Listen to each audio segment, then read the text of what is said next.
Toutes les choses difficiles que Dieu vous demande de faire, il n'essaie pas de vous rendre malheureux. Il essaye de vous mettre dans un endroit où il peut faire dans votre vie plus que vous ne pourriez jamais même imaginer.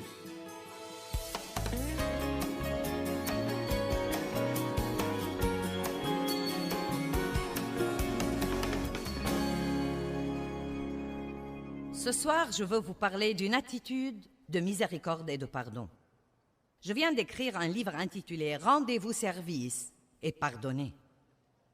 Et pendant que j'écrivais ce livre, je me suis rappelé de nouveau dans mon cœur de l'importance de ne pas être des chrétiens fâchés. Un chrétien fâché est une contradiction, le savez-vous? J'ai cherché le mot « amour » l'autre jour dans le dictionnaire grec. J'aime étudier l'amour très fréquemment parce que ça me fait toujours avancer dans cette direction et je sais que c'est la volonté de Dieu. Donc j'ai cherché le mot « amour » de nouveau juste pour me rafraîchir la mémoire. Et une des choses qu'il dit est que l'amour est le thème central du christianisme. Or, l'amertume et le ressentiment et le non-pardon ne sont pas de l'amour. La colère n'est pas de l'amour. Donc si l'amour est le thème central du christianisme, comment pouvons-nous être des chrétiens fâchés et croire qu'il n'y a pas de mal à ça? Et ce n'est pas parce que nous venons à l'église et que nous sourions quand nous arrivons à la porte de l'église que nous n'avons pas des problèmes de colère. Certains n'en ont pas, mais beaucoup d'entre vous étiez peut-être fâchés quand vous êtes entrés ici. Peut-être même que vous êtes venus avec quelqu'un contre qui vous êtes fâchés. Peut-être que vous vous êtes fâchés à cause de quelque chose quand vous êtes entrés dans le bâtiment. Vous n'avez pas eu la place que vous vouliez, on n'a pas chanté le cantique que vous espériez écouter. Les lumières vous ont dérangé, vous vous mettez en colère à cause des choses les plus dingues et les plus ridicules. Je veux que vous m'écoutiez parce que c'est très important ce soir.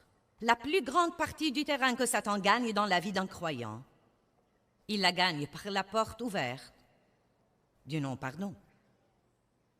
La plus grande partie du terrain que Satan gagne dans la vie d'un croyant, il la gagne par cette porte ouverte du non-pardon. Regardons 2 versets.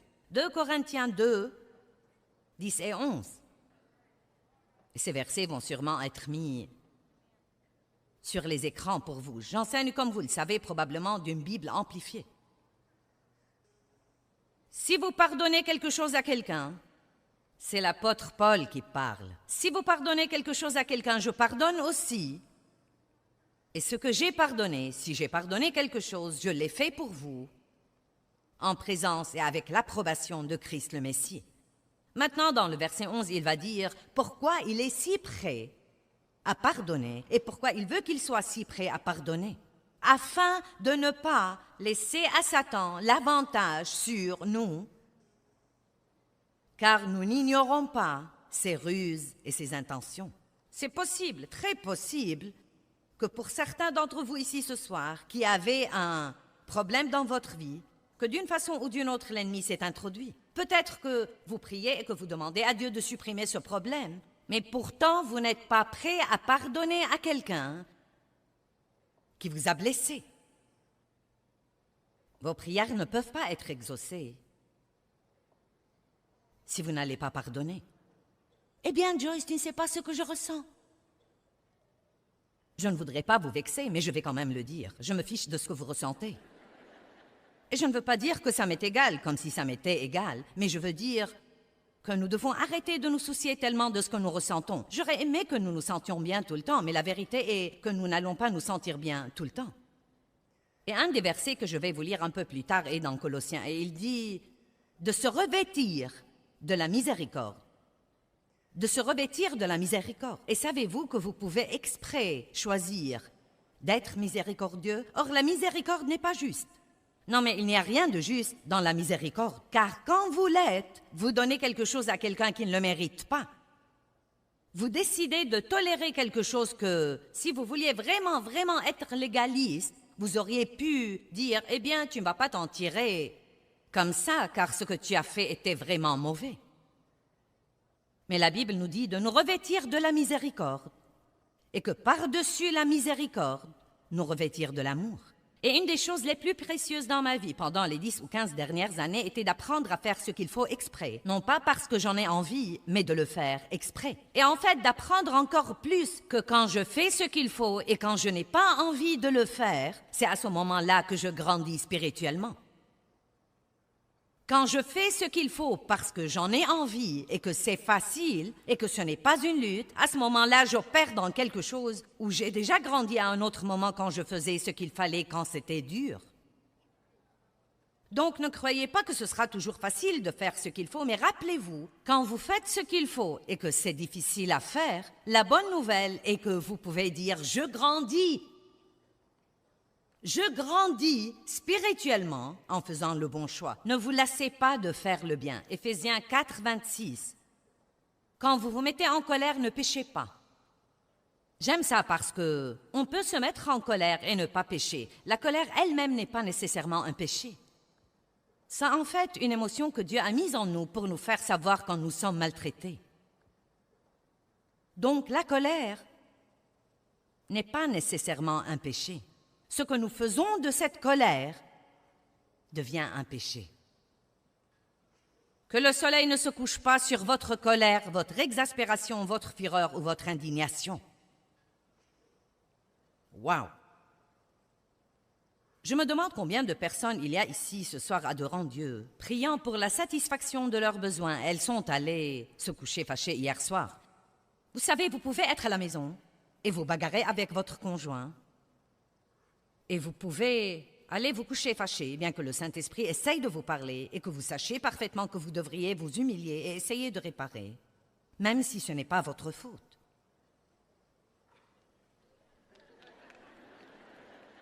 Car l'important, c'est ça, n'est-ce pas? Eh bien, ce n'est pas ma faute et il doit venir à moi. Quand Dieu nous dit de pardonner aux autres, il n'essaye pas de trouver quelque chose que nous avons du mal à faire pour qu'il puisse rester là à nous voir suer. Toutes les choses, écoutez ça, si vous n'êtes venu que pour ceci ce soir, cela vaut la peine d'être venu ici. Toutes les choses que Dieu vous demande de faire sont des choses que, si vous les faites, vous profiteront à long terme. Toutes les choses difficiles que Dieu vous demande de faire en ce moment, s'il y a quelque chose qu'il vous demande d'abandonner ou quelque chose qu'il vous demande de faire et que vous ne voulez pas faire, il vous demande de rester quelque part que vous aimeriez quitter ou de rester avec une personne que vous aimeriez quitter. Toutes les choses difficiles que Dieu vous demande de faire, il n'essaie pas de vous rendre malheureux. Il essaye de vous mettre dans un endroit où il peut faire dans votre vie plus que vous ne pourriez jamais même imaginer. Et vraiment, je prie que Dieu utilise ma bouche ce soir pour vous faire comprendre que vous devez surmonter tous ces sentiments de colère et ces sentiments d'amertume et ces sentiments de ne pas vouloir parler à quelqu'un qui vous a blessé. Et vous devez faire la chose la plus grande et la faire à la façon de Dieu. Car si vous pouvez supprimer tous les conflits et l'amertume et le ressentiment et la colère de votre vie, et si vous pouvez les exclure de votre vie, vous serez absolument stupéfiés de ce que Dieu sera capable de faire pour vous. Je me demande combien de personnes prient pour ce miracle, mais elles ne sont pas prêtes à abandonner cette chose. Vous seriez choqués, vraiment, d'apprendre combien de personnes assises ici ce soir, de merveilleuses personnes de Lakewood, les gens qui viennent de cette région, vous chantez les cantiques et vous avez l'autocollant. Vous portez vos bijoux chrétiens. Vous avez apporté votre Bible et peut-être votre Bible à 26 traductions. Je ne sais pas. Vous achèterez les CD et pourtant, vous êtes fâché contre quelqu'un. Vous ne croyez pas que quelqu'un devrait être fâché contre quelqu'un d'autre, mais dans votre cas, c'est justifié. Car après tout, nous ne comprenons vraiment pas ce qui vous est arrivé. Vous savez, quand Jésus a été crucifié, il a dit « Père, pardonne-leur, car ils ne savent pas ce qu'ils font. » Quand Étienne a été lapidé, il a dit « Père, pardonne-leur, car ils ne savent ce qu'ils font. » Et si vous pouvez arriver au point de comprendre ce que je veux partager avec vous, je crois que cela peut vous changer la vie. Quelque chose que Dieu a chuchoté dans mon cœur l'année passée et j'étais comme « Wow! » Il a dit « Joyce, quand quelqu'un te blesse, tu devrais te soucier davantage de ce qu'il se fait que de ce qu'il te fait. Car vous voyez, Dieu n'apprécie pas que les gens blessent ses enfants. Nous avons des mamans et des papas ici. Que faites-vous quand quelqu'un blesse un de vos enfants? Non mais je deviens comme... Oh! Vous pouvez faire n'importe quoi, mais blesser un de mes enfants. J'aurais du mal à être chrétienne ce jour-là. Amen? Et Dieu n'aime vraiment pas que les gens soient injustes et désobligeants avec ses enfants et qu'ils les jugent et les critiquent et leur fassent des choses impies. Et je crois vraiment que nous devons apprendre. C'est pourquoi la Bible dit de prier pour vos ennemis. Nous devons prier pour nos ennemis, car ce qu'ils nous ont fait ne peut rien nous faire si nous ne lui permettons pas. Ce sont eux qui ont besoin d'aide. Que le soleil ne se couche plus sur votre colère. Maintenant, vous allez dire, eh bien, je ne peux rien changer à ce que je ressens. Nous ne parlons pas de ce que vous ressentez. Nous parlons de la décision que vous prenez.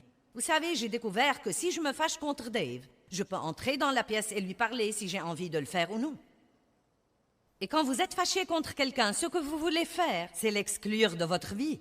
Les murs s'élèvent. Je sors par la porte d'entrée et j'entre par derrière plutôt que d'être obligé de traverser la pièce où il est. Allez, est-ce que vous êtes avec moi ce soir? Mais j'ai découvert que je peux choisir d'entrer dans cette pièce et de lui dire « Le match de foot te plaît? Aimerais-tu boire quelque chose? Je t'aime, je vais aller me coucher. Rapidement. »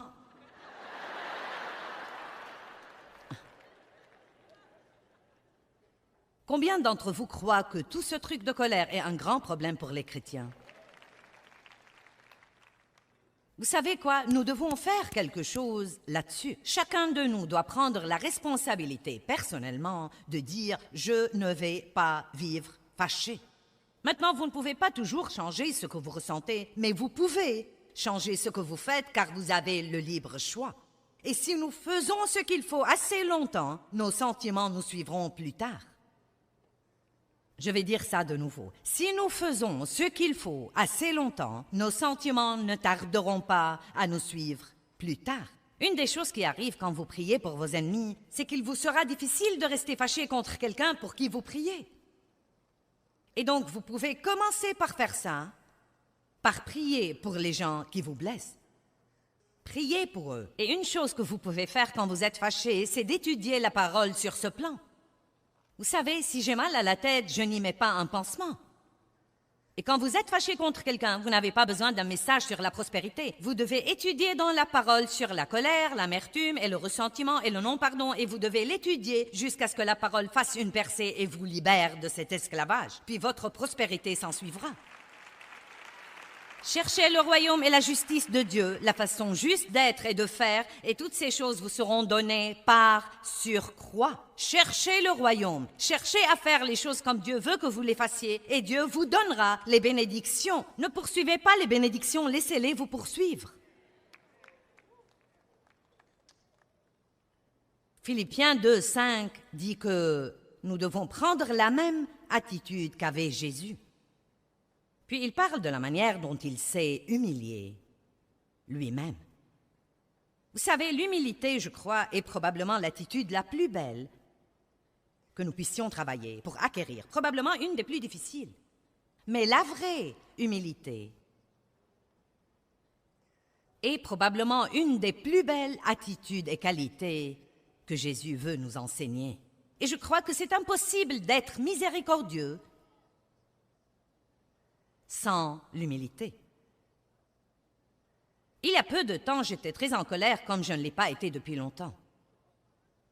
J'ai été choquée par toute la colère que j'avais. C'était contre un parent, pas Dave, Dieu merci. Ça fait si longtemps que Dave et moi sommes mariés que nous ne prenons même plus la peine de nous mettre en colère. 44 ans, janvier dernier, c'est comme, pourquoi se quereller?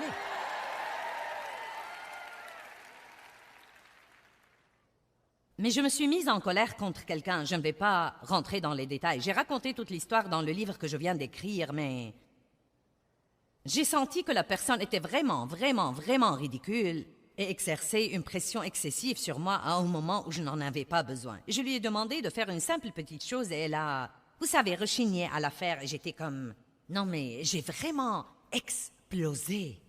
Et je ne fais pas ça normalement. Et j'ai vraiment tout sorti. Et j'ai raconté à tout le monde ce qu'elle m'avait fait. J'ai raconté à Dave, j'ai appelé mes enfants et je leur ai dit ce qu'elle m'a fait. Et ce qu'il y a, c'est que ça ne se fait pas. Nous allons en parler ce soir parce que l'amour couvre. L'amour ne dénonce pas, l'amour couvre. L'amour essaye de protéger la relation avec l'autre. Il n'essaye pas de la ruiner. Mais j'étais tellement en colère que non seulement je ne voulais plus l'aimer, je voulais que personne d'autre ne l'aime. Ça ne vous exaspère pas quand quelqu'un vous a blessé et que vous êtes avec quelqu'un d'autre qui le connaît et qui commence à vous dire à quel point il est gentil? Vous avez envie de dire, eh bien, je pourrais vous en dire long sur lui. Donc, de toute façon, non mais j'étais ferme et je sentais que ma colère était justifiée. Et donc, 3 jours se sont écoulés. J'attendais qu'elle m'appelle pour s'excuser. Pas un coup de fil. Un matin, je priais. Vous savez, c'est dur de prier quand vous n'obéissez pas à Dieu. Car quand vous priez, il risque de vous dire quelque chose que vous ne voulez pas écouter. Donc, je priais un matin et je crois qu'assez de jours s'étaient écoulés et Dieu a pu finalement me convaincre un peu. Et il a commencé à me mettre sur le cœur qu'il voulait que je l'appelle pour m'excuser. J'étais vraiment... Croyez-moi, j'ai dit, oh Dieu, non, non, non, non, non, non. S'il te plaît, pas cette fois. Peux-tu demander à quelqu'un d'autre de faire ce qu'il est juste et pas moi? Cette femme est chrétienne aussi.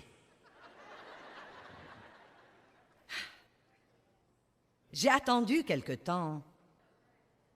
Et j'étais vraiment sûre qu'elle allait l'utiliser comme... Eh bien, oui, tu m'as vraiment blessé, oui, tu n'aurais pas dû, oui. Donc j'ai simplement dit, d'accord Dieu, je vais faire ça parce que je t'aime et que je veux t'obéir. Mais pourrais-tu au moins lui demander de dire, j'avais tort moi aussi? J'ai pensé, eh bien, je pourrais faire ça si je n'ai pas apporté tout le poids de l'affaire. Donc j'ai appelé, à moitié espérant qu'elle ne répondra pas, car beaucoup de fois elle ne répond pas. Mais voici, elle était à la maison ce jour-là pour me parler.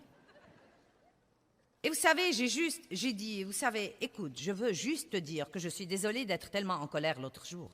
Non mais tout de suite, elle a dit, tu sais quoi? Vraiment, n'y pense plus. Elle a dit, je n'ai pas bien agi non plus. Et c'était si joli. Et ensuite, c'était comme... Toute cette pression est partie. Je pouvais prier. Je travaillais sur mon livre et donc ça a aidé. Mais je n'aurais pas pu faire ça si je n'avais pas été prête à vraiment m'humilier et à la laisser penser que, vous savez, je ne pensais vraiment pas que j'avais tort. Mais je me suis rendu compte que, bien que ce qu'elle avait fait était mauvais, ma réaction de cette façon était tout aussi mauvaise. Vous voyez, même quand quelqu'un vous fait du tort, la colère que vous avez et que vous commencez à proférer est tout aussi mauvaise. Je crois que nous devons acquérir une attitude beaucoup plus complaisante. Et vous savez, dans le naturel, je ne serai pas une personne très accommodante, mais j'ai acquis beaucoup plus de cette attitude dans ma vie. Vous savez pourquoi? C'est vraiment très éprouvant pour vous si vous n'arrivez pas tôt ou tard au point d'être un peu plus accommodant et de ne pas faire une montagne d'une taupinière et de ne pas exiger tout d'une certaine manière dans votre vie. Il y a un verset que j'aime absolument. Je crois que c'est une des plus belles parties de la Bible et ça se trouve dans Matthieu 11, 28 à 30. « Venez à moi, vous tous qui êtes fatigués et qui êtes chargés et accablés, et moi je vous donnerai du repos. Je soulagerai et détendrai et rafraîchirai vos âmes. Prenez mon joug sur vous et apprenez de moi, car je suis bienveillant, doux et humble, modeste de cœur. » N'est-ce pas beau? Humble, bienveillant, doux et modeste. Et j'aime également le reste de ça. Il dit, « Et vous trouverez le repos, le soulagement, la détente, la récréation et le calme béni pour vos âmes. Vous voyez, à l'instant où j'ai été prête à m'humilier et à m'excuser auprès d'elle, juste pour la paix, pendant que je croyais qu'elle devait s'excuser auprès de moi, la récompense que j'ai eue immédiatement était le repos pour mon âme, le soulagement et le calme pour mon âme. Car mon joug est aisé, utile, bon, et j'aime cette partie dans la Bible amplifiée. Il n'est pas sévère, dur, cassant ou oppressant. J'ai été élevée par un homme, mon père, qui était très sévère et dur et soupolé et cassant. Et chaque fois qu'on le côtoyait, il n'y avait que la pression. Et malheureusement, je suis devenue tout à fait comme lui dans les premières années de ma vie. Très légaliste. Vous savez, si vous n'êtes pas miséricordieux, vous serez légaliste. Vous ne pouvez pas être les deux. Soit vous serez légaliste, soit miséricordieux. Et être légaliste veut dire que vous avez certaines attentes spécifiques des gens et des situations. Et si vos attentes ne sont pas satisfaites, vous serez vexé et normalement, vous allez le faire savoir à quelqu'un d'autre. Maintenant, évidemment, nous voulons nous attendre à de bonnes choses. Nous voulons nous attendre au mieux de la vie. Mais je vais vous révéler quelque chose que nous ne pouvons pas espérer des gens, et c'est la perfection. Nous ne sommes pas parfaits. Nous ne trouverons pas une église parfaite. Nous ne trouverons pas un travail parfait. Nous ne trouverons pas une personne parfaite pour l'épouser. Nous ne trouverons pas un enfant parfait. Si nous étions parfaits, nous n'aurions pas eu besoin de Jésus. Nous avons tous, T-O-U-S, tous des faiblesses. Nous avons tous des forces, mais nous avons tous des faiblesses aussi. Et c'est pourquoi la Bible est remplie du message qui dit que nous devons être prompts à pardonner. Nous devons être généreux avec notre pardon. Nous devons toujours croire le meilleur chez les autres. Et nous devons acquérir une attitude de miséricorde où notre première réaction sera, tu sais quoi? Ne t'inquiète pas pour ça. Ne t'inquiète pas pour ça, ça n'a aucune importance. Je fais des erreurs moi aussi. Au lieu de, quoi? Comment tu as pu me faire ça à moi? Et quelle est l'attitude derrière ça? Comment tu as pu être si bête pour faire ce genre d'erreur et blesser la parfaite moi? Mais vous voyez, une personne humble sait quel gâchis elle est. Une personne humble sait que si ce n'était la grâce de Dieu, la miséricorde de Dieu, l'amour de Dieu, le pardon de Dieu, la bonté de Dieu, oh mon Dieu, dans quel état elle serait? C'est pourquoi l'histoire dans Matthieu est si importante. Quand Pierre a dit « Combien de fois pardonnerai-je à mon frère ?» J'aime ça. « Combien de fois pardonnerai-je à mon frère ?» Je crois que Pierre croyait qu'il avait une limite. Et je sais que nous pensons tous, et je le pense, vous savez, si vous faites ça encore une fois, ça va dépasser les bornes. Puis Jésus a raconté une histoire sur un homme qui ne pouvait pas payer sa dette et qui a demandé d'être pardonné et son maître lui a pardonné. Et ensuite, ce même homme, allez, si vous êtes fâché ce soir, vous êtes cet homme. J'ai dit que si vous êtes fâché ce soir, vous êtes cet homme. Parce que vous n'avez pas pu payer votre dette et vous avez demandé à Dieu de vous pardonner et il vous a pardonné, et vite. Il a été miséricordieux envers vous et sera miséricordieux envers vous et envers moi chaque fois que nous allons à lui avec nos faiblesses. Il sera toujours miséricordieux envers nous. Comment donc pouvons-nous refuser de pardonner aux gens qui nous ont blessés?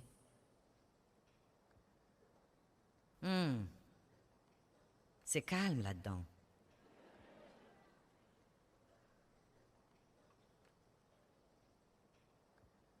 Quelles sont vraiment vos attentes des gens? Dave et moi avions tant de problèmes pendant tant d'années jusqu'à ce que nous nous soyons finalement acceptés comme nous étions. Et nous nous sommes en fait réunis dans la cuisine Et nous nous sommes serrés la main et nous nous sommes regardés et j'ai dit « Je t'accepte comme tu es ». Et il a dit « Et je t'accepte comme tu es ». Cela ne veut pas dire que nous n'avions pas tous les deux besoin de changement, mais seul Dieu peut changer les gens. Vous n'allez pas changer quelqu'un en étant fâché de lui parce qu'il est ce qu'il est, parce qu'il peut changer pour essayer de vous faire plaisir, mais si Dieu ne fait pas un travail dans son cœur, quel que soit ce qu'il faisait avant, et vous lui avez demandé d'arrêter, ça va surgir autre part. Peut-être d'une façon différente, mais ça va surgir autre part. C'est pourquoi c'est tellement mieux de prier pour les gens. Et oui, vous pouvez parler aux gens. Vous savez, la miséricorde ne veut pas dire ne jamais affronter. Jésus a affronté. Il a affronté les gens, il a affronté les problèmes, mais il aimait toujours les gens.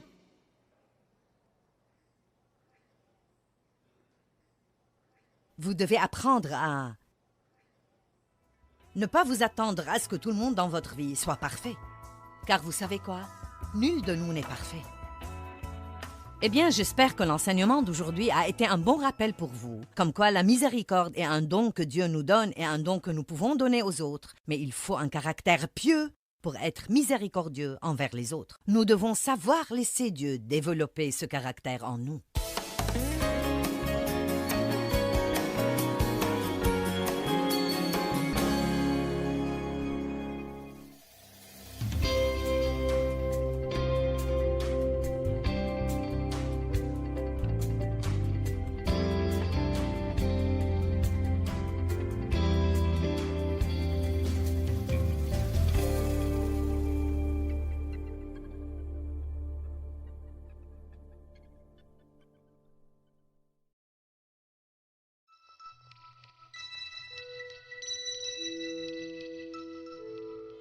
Et si vous avez des problèmes dans votre vie et que vous priez pour un exaucement, de grâce, examinez votre cœur et demandez-vous s'il y a quelqu'un contre qui vous êtes fâché.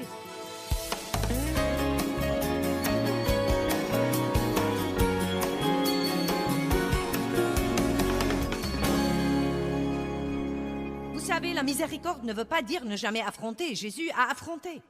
Il a affronté les gens, il a affronté les problèmes, mais il aimait toujours les gens.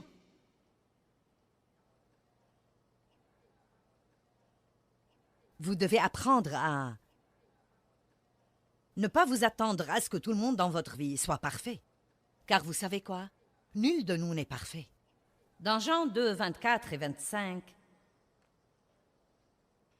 il y a un verset qui a beaucoup compté pour moi dans ma vie avec Dieu et surtout quand j'essayais d'apprendre à traiter avec les gens. Vous savez, nous avons plus de 900 employés dans notre ministère dans le monde entier.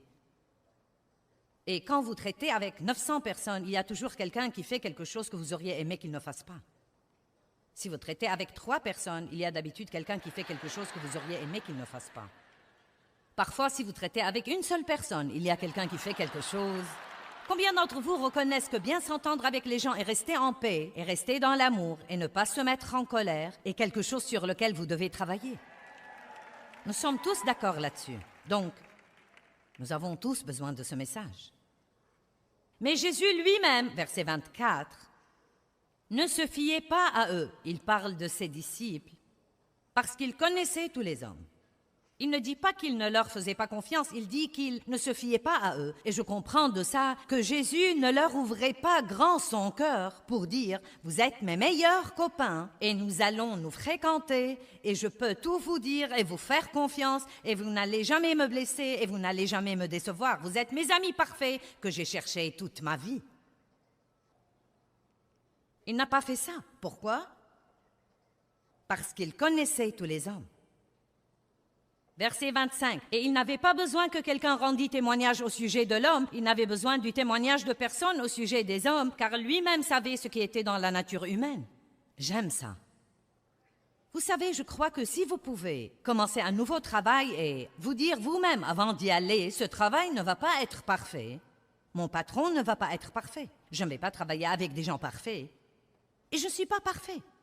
Donc, je crois que je vais y aller tous les jours et avoir une attitude miséricordieuse. Vous voyez, vous devez décider et rester décidé. C'est si encourageant pour nous de ne pas avoir des attentes erronées, parce que quand vous avez de fausses attentes, vous vous piégez vous-même dans toutes sortes de douleurs et d'angoisses.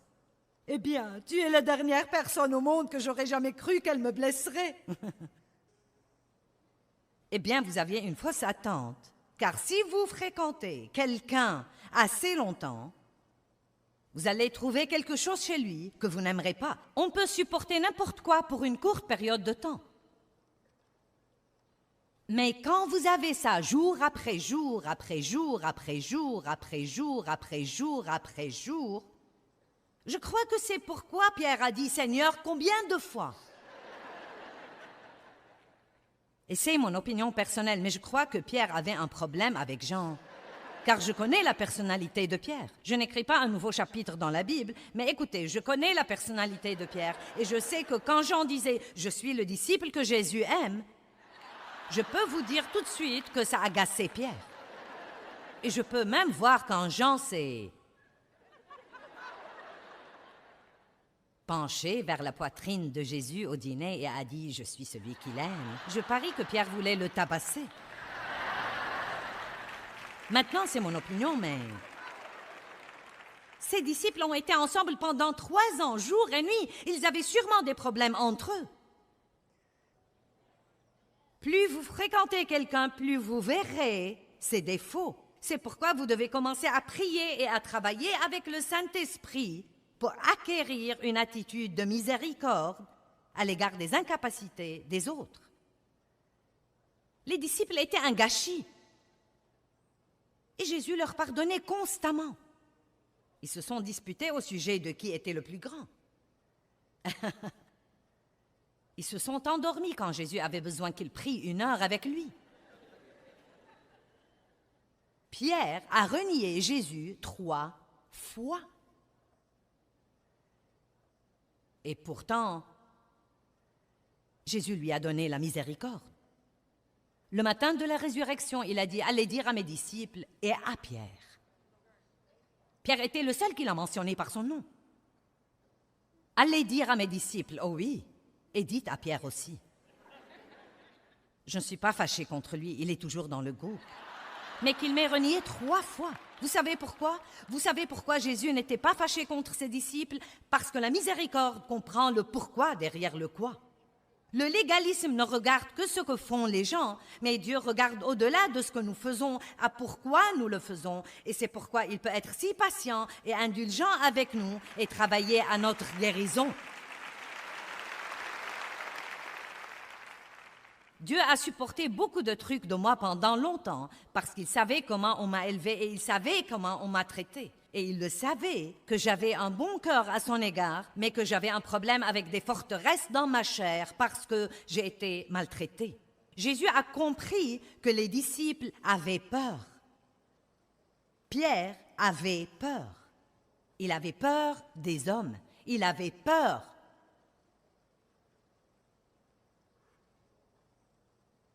La miséricorde voit le pourquoi derrière le quoi. Jésus confronté et pourtant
Car une des pires choses que vous puissiez faire, c'est d'avoir un cœur plein de non-pardon. Cela gâche votre vie de prière, cela gâche votre communion avec Dieu, cela gâche votre onction, cela ouvre la porte au diable dans votre vie, cela vous rend malade physiquement. Et si vous avez des problèmes dans votre vie et que vous priez pour un exaucement, de grâce, examinez votre cœur et demandez-vous s'il y a quelqu'un contre qui vous êtes fâché.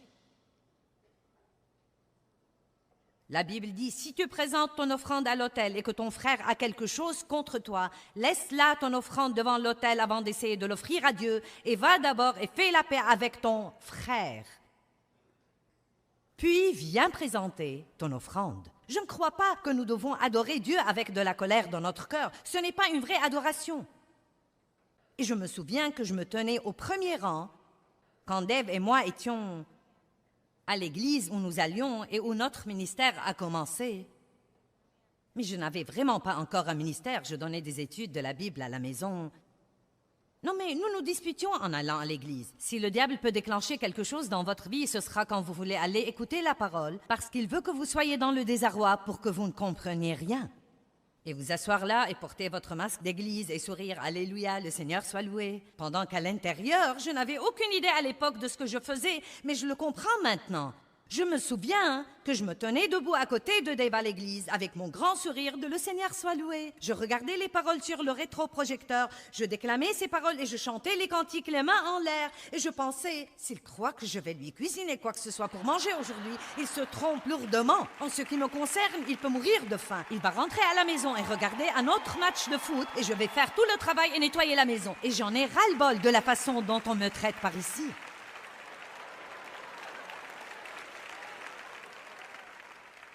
Dieu se soucie de l'homme caché du cœur, non pas de la comédie que nous jouons, mais de l'homme caché du cœur.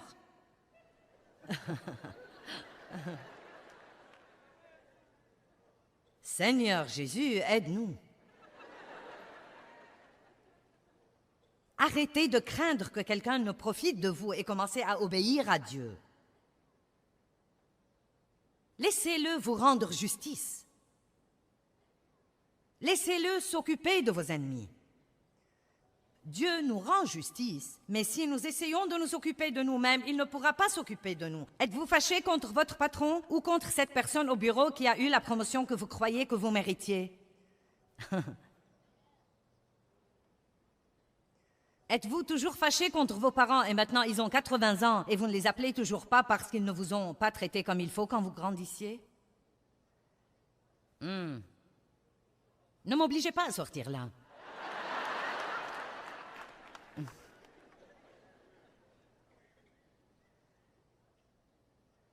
Regardons quelques caractéristiques de l'attitude de miséricorde pour voir si nous l'avons ou non. Maintenant, il y a le don de la miséricorde et je ne l'ai pas.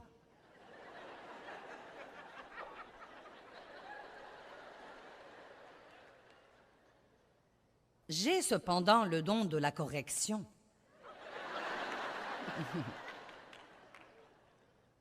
Le don de la miséricorde peut être une belle chose et il y a des gens... Non mais vous en débordez. Vous savez, j'ai dû l'apprendre, je dois m'en revêtir.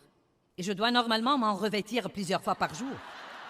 Et je veux que vous sachiez que ce n'est pas parce que vous n'êtes pas particulièrement doué sur ce plan que cela vous dispense de la responsabilité d'apprendre à développer et de travailler avec le Saint-Esprit pour acquérir une attitude miséricordieuse. Nous devons nous revêtir de Christ, nous revêtir de la nature de Christ. Et ce n'est pas parce que vous avez été blessé dans votre enfance et parce que vous craignez que les gens ne vous maltraitent. Cela ne peut pas devenir une excuse pour ne pas acquérir ces belles attitudes que Christ veut que nous acquérions. Une personne miséricordieuse ne dénonce pas les fautes des autres sans une bonne raison.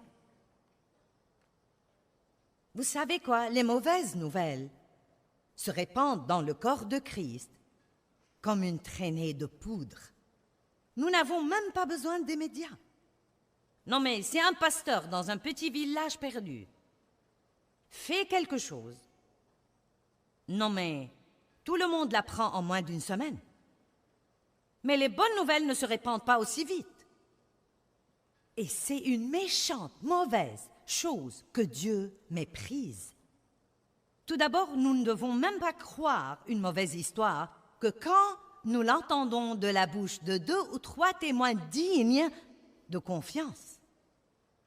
Et deuxièmement, nous ne connaissons pas toute l'histoire.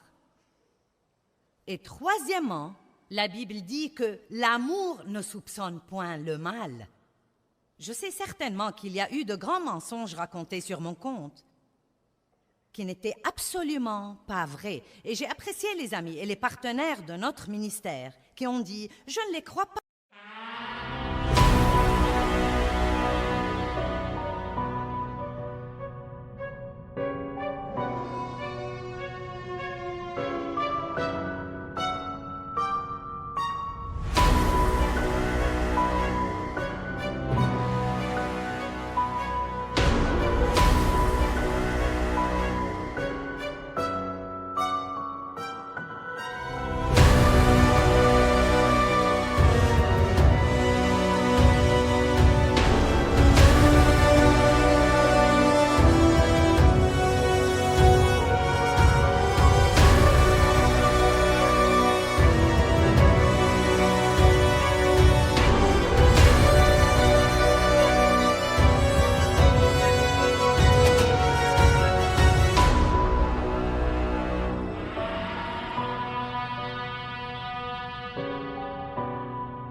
Je ne les crois pas. Pourquoi sommes-nous si prompts à croire la mauvaise chose et si désireux de la raconter à quelqu'un d'autre? C'est une méchante chose qui est dans la chair et nous ne devons pas marcher selon la chair. Nous devons marcher selon l'esprit et faire toujours ce que Dieu veut que nous fassions. Amen. Donc, 1 Pierre 4:8 dit « L'amour couvre ». J'aime ça. Proverbe 10:12 dit « La haine provoque les querelles, mais l'amour couvre toutes les transgressions. » Vous savez, Joseph a fait une belle chose, elle révèle son caractère. Quand il allait finalement parler avec ses frères et leur révéler qui il était, il y avait plusieurs autres personnes dans la pièce quand ils sont venus à lui pour acheter des vivres. Et vous devez remarquer ça, il a fait sortir tous les autres de la pièce avant d'aborder ce sujet avec ses frères. Vous savez pourquoi? Il voulait que personne ne pense du mal d'eux. C'est une belle attitude. Bien, maintenant, je veux que nous allions à Genèse 9, à partir du verset 18. Et je prie que, comme nous partageons ces quelques versets, que ça mettra un peu de la crainte de Dieu en nous. Car je crois vraiment que nous devons avoir plus de la crainte révérentielle de Dieu. Je crois que c'est une des choses qui nous amène à faire ce qu'il faut, bien que nous n'en ayons pas envie. Et croyez-moi, je crois que c'est une des choses qui manque dans la vie de beaucoup de chrétiens. Nous sommes devenus presque trop familiers avec Dieu. Vous ne devez jamais craindre Dieu d'une mauvaise façon, mais vous devez savoir que Dieu est Dieu et qu'il ne plaisante pas. Et s'il dit qu'il vous bénira, il vous bénira. Mais s'il dit que vous ne devriez pas faire quelque chose, vous feriez mieux de ne pas le faire. Car si vous le faites, il va y avoir un résultat. Tout ce qui est écrit ici est écrit pour l'édification. Ce n'est pas un petit livre de belles histoires que quelqu'un a décidé de rédiger. Ces choses sont pour notre instruction et notre édification. Apprenons quelque chose ici. Genèse 9, 18. Et les fils de Noé qui sortirent de l'arche étaient Sem et Cham et Japheth. Cham fut le père de Canaan, né plus tard. Ce furent les 3 fils de Noé. C'est à partir d'eux que toute la terre fut peuplée. Et Noé commença à être cultivateur, et il planta une vigne, et il en but le vin, et il s'enivra, et se trouva nu à l'intérieur de sa tente. Bien, Noé a été sur cette arche longtemps. Je crois qu'il a pensé qu'il était temps de faire la fête. Il a cultivé une vigne, il en a fait du vin, il a bu plus qu'il ne devait. Il paraît qu'il a été vraiment ivre, parce qu'il a ôté ses vêtements et s'est trouvé nu. Juste pour m'assurer que vous êtes avec moi. Maintenant, faites attention. Et Cham, père de Canaan, vit la nudité de son père et il en informa ses 2 frères. Il leur dit, « Vous n'allez pas croire ce qu'a fait papa. Il est ivre-mort et couché tout nu là-dedans. »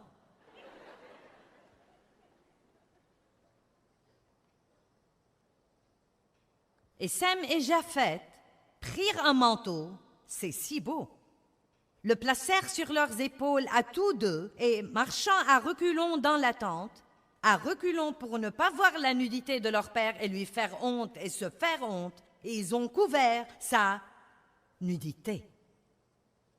C'est une autre façon de dire qu'ils ont couvert sa faute. Écoutez maintenant. Et Noé se réveilla de son vin et sut ce qui lui avait fait son plus jeune fils. Il s'exclama, « Maudit soit Canaan, qu'il soit le dernier des serviteurs de ses frères. » Mais il a dit aussi, « Béni soit le Seigneur, le Dieu de Sem, et béni par le Seigneur mon Dieu soit Sem, et que Canaan en soit le serviteur. Que Dieu étende les possessions de Japheth et qu'il demeure dans les tentes de Sem, et que Canaan en soit le serviteur. » Y a-t-il plus clair que ça? Oui, je sais que c'est l'Ancien Testament, mais vous savez, l'Ancien Testament ne disparaît pas dans le Nouveau. Ce qui arrive, je crois que les gens s'embrouillent à propos de la grâce. La grâce n'est pas une excuse pour mener une vie relâchée, immorale et s'en tirer comme ça. La grâce, c'est la puissance du Saint-Esprit pour pouvoir faire ce que Dieu nous demande de faire avec facilité, parce que nous ne le faisons pas par le travail de notre chair, mais nous appelons Dieu à venir et être notre partenaire et à faire la chose par nous, par sa force et sa puissance. Ne croyez jamais que la grâce est, eh bien vous savez, la grâce, eh bien la grâce. Je suis fanat de la grâce, j'aime la grâce, mais je m'inquiète parfois quand les gens croient que ça signifie qu'ils peuvent faire tout ce qu'ils veulent. Nous vivons sous le Nouveau Testament et c'est la grâce. La grâce n'est pas une excuse pour mener une vie relâchée, immorale et croire que Dieu va nous le laisser passer. La grâce est la puissance de vous mettre à genoux et de dire, Dieu, je veux faire ce que tu veux que je fasse. Je veux vivre sans non-pardon. Je veux vivre sans amertume et je ne peux pas faire ça tout seul. Mais Dieu, si tu me donnes ta grâce, si tu me donnes ta miséricorde, je peux être miséricordieux à l'égard des autres, mais seulement si tu m'aides. Et je ne vais pas vivre en colère, je ne vais pas vivre fâché, je ne vais pas vivre amer, je ne vais pas vivre offensé. Tu as dit que je pouvais me revêtir de la miséricorde et par ta puissance, je me revêtirai de la miséricorde. Amen.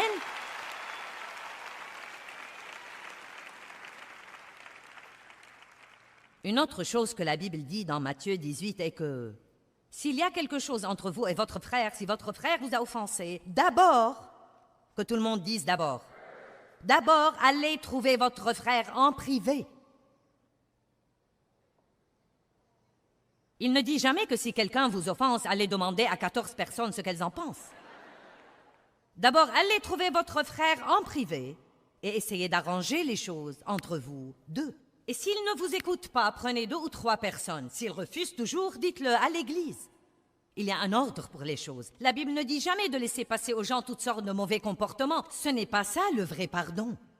Maintenant, laissez-moi clôturer ce message ce soir avec Galates 6.1 et ensuite je vais prier pour vous.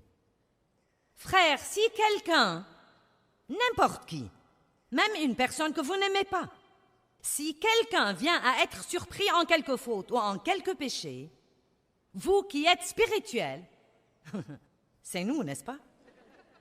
Qui êtes sensibles à l'esprit et contrôlés par l'esprit, c'est ça être spirituel, devriez le redresser, le rétablir et le réintégrer. Maintenant, c'est vraiment facile pour nous de redresser. Oui, je suis fanat de ça, Seigneur, le redresser. Mais ensuite, il dit de le rétablir, et cela veut dire le rétablir de la manière dont vous le regardez, le rétablir. Le réintégrer, et j'aime ça, et faites ça sans aucun sentiment de supériorité, et en toute douceur, prenant bien garde à vous-même, de peur que vous ne soyez aussi tentés. Donc, une des meilleures choses à faire quand quelqu'un fait quelque chose de vraiment dingue et qui vous blesse, au lieu de vous mettre en colère et de piquer une crise et d'essayer de le lui faire payer et de l'exclure pour un temps, vous pouvez être la personne la plus grande et dire « Tu sais quoi, je ne veux pas que nous ayons des problèmes. Écoute, j'ai fait beaucoup de choses dingues dans ma vie. Je comprends. Vous savez, beaucoup de fois, les gens nous blessent et ils ne savent même pas qu'ils nous ont blessés. Ils ont passé une rude journée, une mauvaise journée, et ils ne comprennent même pas vraiment ce qu'ils font. Ma fille faisait la queue dans une pharmacie et attendait pour voir une prescription, et l'employé se comportait comme une abrutie. Non mais grognonne, grincheuse, hargneuse, prétentieuse. Et donc en attendant, ma fille a pensé, quand j'arriverai là, si elle va me parler comme ça, je vais la corriger, je vais appeler le directeur, et je vais. Et ensuite, Dieu lui a rappelé qu'elle transporte mes livres dans sa voiture pour les donner aux gens qui ont des problèmes. Et Dieu lui a dit, sors de la queue, renonce à ta place dans la queue, va à ta voiture, cherche-lui un livre et occupe-toi de la situation d'une façon différente. Tu ne sais pas ce qui se passe dans sa vie. Peut-être que son mari vient de la quitter. Peut-être que son enfant vient de mourir. Tu n'as pas la moindre idée de ce qui se passe dans sa vie et qui la pousse à se comporter comme ça. Vous voyez, la miséricorde cherche le pourquoi derrière le quoi. Et donc, ce qu'elle a dit, vous savez, quand elle est finalement arrivée là, elle a dit, tu sais, je crois que tu as eu une rude journée. Et elle a dit, je veux que tu saches que Dieu t'aime. Et ma mère a écrit ce livre et je voudrais te le donner car je crois qu'il pourra t'encourager. Je crois qu'il y a une meilleure façon dont nous pouvons nous y prendre avec nos conflits, n'est-ce pas? N'est-ce pas? Eh bien, ça ne sera pas drôle, mais je vais le faire. Combien d'entre vous... Vous savez déjà ce que je vais faire, n'est-ce pas? Vous pensez, oh non, chère dame, je ne veux pas me lever pour que tout le monde ici sache que je suis fâchée. La Bible dit, confessez vos fautes les uns aux autres afin que vous soyez guéris et rétablis à un ton spirituel de la pensée et du cœur. Si vous devez pardonner à quelqu'un, si vous êtes fâché contre quelqu'un, si vous êtes fâché depuis longtemps, si vous vous êtes fâché aujourd'hui, si vous êtes une personne fâchée, si vous êtes soupe au lait, si vous êtes une personne légaliste, insensible, et que vous avez vraiment écouté ce message ce soir, et que vous voulez avoir un nouveau commencement, voulez-vous vous lever? Je vais prier pour vous. Merci. Merci, Jésus. Maintenant, juste pour que vous le sachiez, ce sera la même chose où que je sois.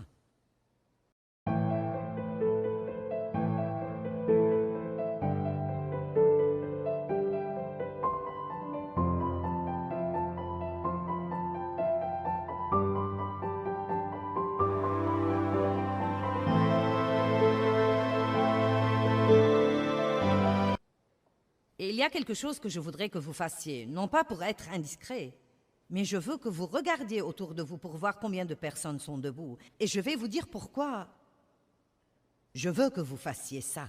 C'est pourquoi nous n'avons aucune puissance dans l'Église.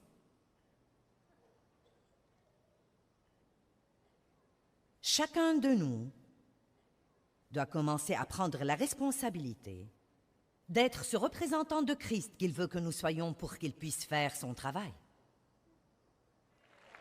Amen. Chacun de nous, Père, je prie au nom de Jésus, que chacun ici ait un nouveau commencement. Seigneur, je crois qu'ils ont écouté ta parole, mais je sais qu'ils ne peuvent pas faire ça si tu ne les aides pas. Et ils doivent savoir ça. Ils ne peuvent pas faire ça juste parce qu'ils décident de le faire. Il va falloir étudier, il va falloir prier, il va falloir se revêtir de la miséricorde et se revêtir de la miséricorde jusqu'à ce qu'ils soient à l'aise avec ça. Je réprimande Satan au nom de Jésus. Je réprimande le démon des dissensions. Je réprimande toute l'amertume et la haine et le non-pardon et la colère. Et je prie, Seigneur, que nous désirions plus que tout être comme toi. Eh bien, j'espère que l'enseignement d'aujourd'hui a été un bon rappel pour vous, comme quoi la miséricorde est un don que Dieu nous donne et un don que nous pouvons donner aux autres, mais il faut un caractère pieux pour être miséricordieux envers les autres. Nous devons savoir laisser Dieu développer ce caractère en nous.